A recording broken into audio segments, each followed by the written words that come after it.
Pacea Domnului. Ai avut grijă de mine și m-ai ridicat mereu.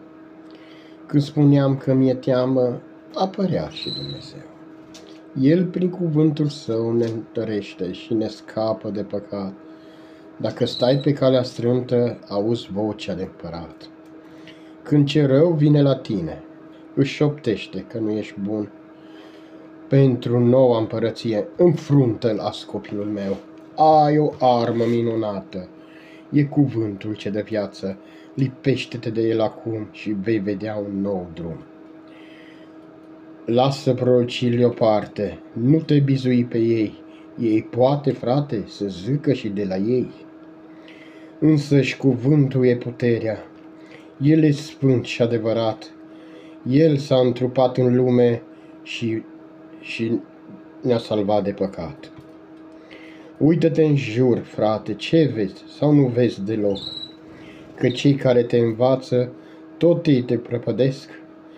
Dacă nu citești cuvântul, ești ușor de manevrat și luat de pe cale și de Dumnezeu îndepărtat. Tu ești de credință, frate, dar ce crezi nu e corect și veghează pe a ta cale. Ai un apărător suprem. E cuvântul, e lumina. Încrede-te în el acum și vei vedea că drumul tău va fi un alt început.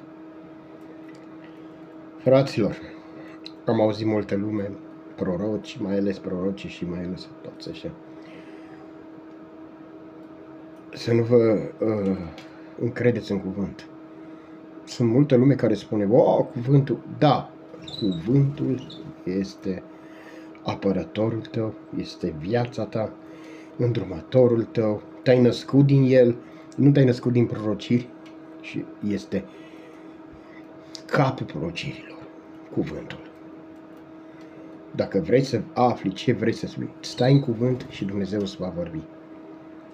Așa dacă te duci la un proroc sau la ceva, poți ca să cazi în capcana celuilalt.